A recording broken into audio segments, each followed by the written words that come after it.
Hello noble ones, welcome back to my channel. This is the Metatron speaking, and this is a little bit of an unusual video. But first and foremost, sorry for my voice, it's a little quieter than usual, but that's because it's late at night. I hope you don't find it too boring. But these are my Warhammer Fantasy miniatures. Now here's the thing, I have been putting these in the background of my videos, and quite a few of you got curious. You asked me to show you the miniatures, to show you how I paint them and why I choose certain color palettes. So this is what this video is. It's going to be a historical evaluation of my main army, the Bretonnians, although it's not my only army, but you'll see that in a minute. But at the same time, I'm also going to show you how I paint them and why. Now if you look at this, it's one of my latest work, not finished, just need to do a few touches here and there, but it's 20 men-at-arms, and I have painted them in a very specific way, and if you are fanboys of the game that I was inspired by as much as I am, you will have already recognized them. Anyhow, starting as usual from the wet palette, as you can see there is water underneath, it keeps the color nice and wet, but also remember to thin your paints of course. But I also use a cork. I use corks where I attach the miniature so that I don't have to touch the miniature as I paint it, and this allows me to have more precision and to avoid touching the paint when it's not fully dry. Now as far as the miniatures, as I was saying, these are based on a very, very good game, and it's the Elder Scrolls 4 Oblivion. In fact, this entire unit is based on the city of Bruma, and as you can see on this picture, they have archers, but they also have Town's Guard, and they have a yellow coat with the symbol of the eagle, and then all the rest is metallic. And if you look at the unit that I have painted, it's exactly like that. I've been painting every single time the symbol on the shields, but I also have others. These are from Skingrad, and I'm working on a 20-man unit as well. And again, if you're fans of the series, of course Skingrad is one of my favorite cities. It's very gothic looking, and here is the unit that I will base on Kvatch. So the idea is I've got 100 men-at-arms. What I want to do is that I want to have 5 units of 20 men, which will be detachments from each of the cities in Cyrodiil, just like in the game, that you need to assemble them to fight and close shut the jaws of Oblivion. Now, quite a few people say it must take so much patience, and yes it does, but I do have a lot of that. So I prime my miniature, I use white, and then I use a specific color palette that I chose for the Bruma city, which is what I'm showing you now. I use Abandoned Black for the details, I use Kislev Flesh for the skin, and Kaledor Sky for the items of personal clothing or maybe purses. Averland Sunset and Iriel Yellow act as the base and layer of the overcoat, the coat of arms of Bruma, and Jokaro Orange together with some black is used for the Gambeson when they wear them. Moorfang Brown is for the bases, whereas Balthasar Gold, which actually looks more like bronze, is used for any item of metal which is not armor. Mephiston Red again is for fine details. Now I also use shades.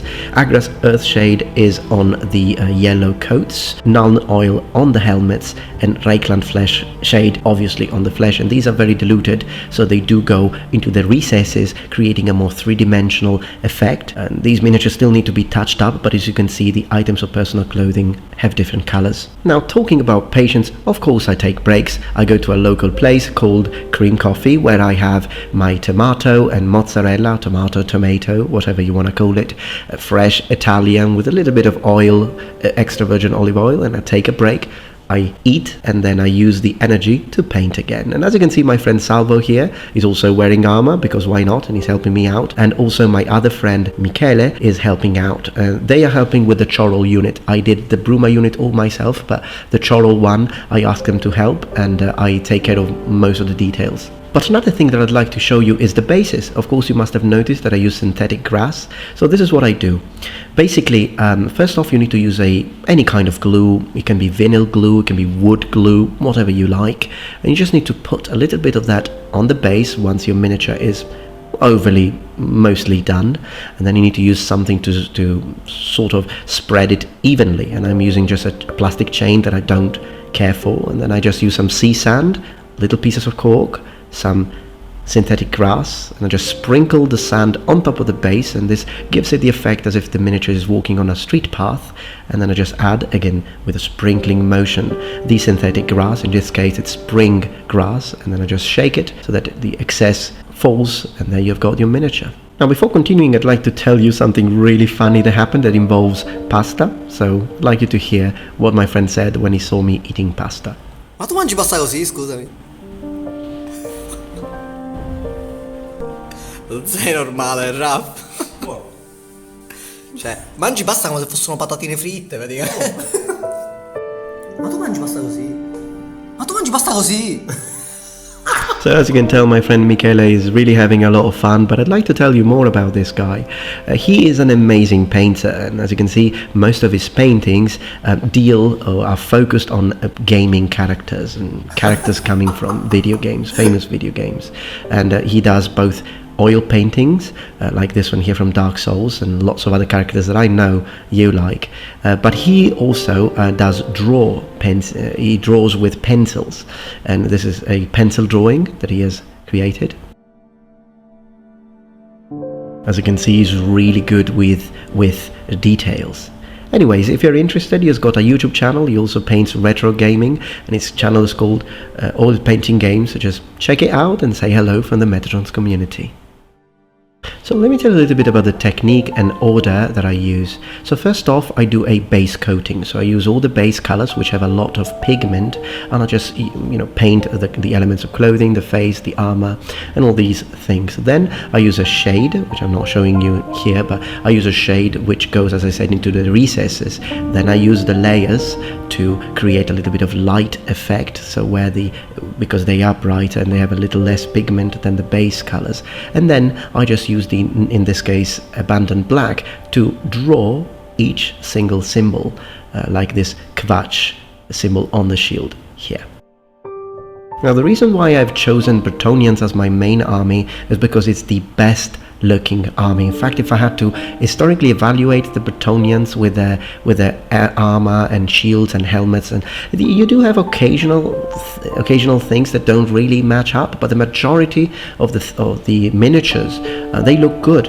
And of course, these are from Total War Warhammer Fantasy. I've got both 1 and 2, being a fan of the series.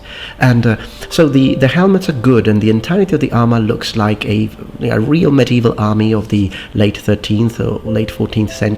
And even when you see them fight against, for example, Chaos Warriors, which, by the way, I also have an army of Chaos Warriors, and they look believable, they look good. Even though these more fantasy creatures, like the Greenskins, which I also have, they obviously don't have to look realistic. The Bretonnians look good, they look real, and that's why they are my favorite army. And if you are into collecting medieval miniatures, even if you don't play Warhammer, I would still advise you to get some of these miniatures.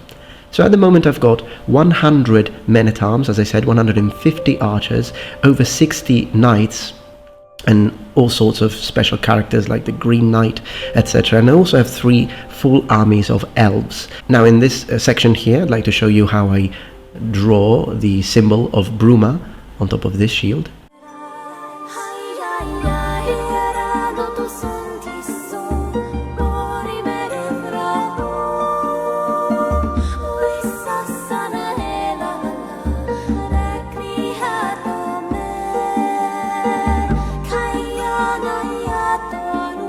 Now clearly I still have to touch up the yellow, but that's pretty much it.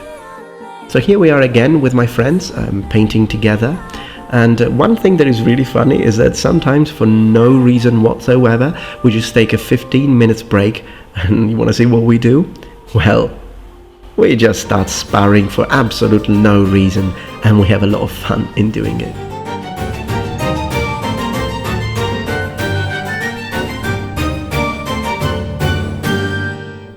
Now, going back to the historical evaluation of the troops, and particularly the men-at-arms. I mean, the knights look stupendous, and they are full historically accurate, late 14th century for the most of it. But if you look at the actual soldiers, these ones that I've painted, and I'd like to show you a few more shots, I think the only complaint that I have is the excess of metal rims on the shields, because medieval shields mostly didn't have rims as far as we know. But apart from that, I think they look stupendous. The helmets, they're mostly kettle hats or skull helms, chevalier.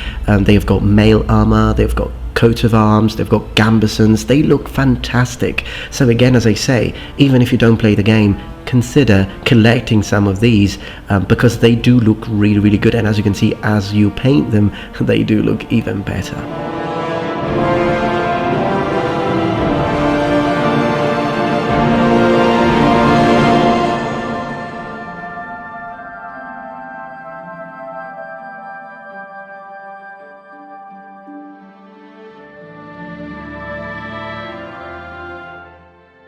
Okay, noble ones. Well, this was a little bit of a pilot video, meaning that if you didn't particularly like this video or evaluation and painting, then it'll just become a standalone episode. But if you do like it, I might make this into a series next time, show you how I paint my elves or my orcs, etc.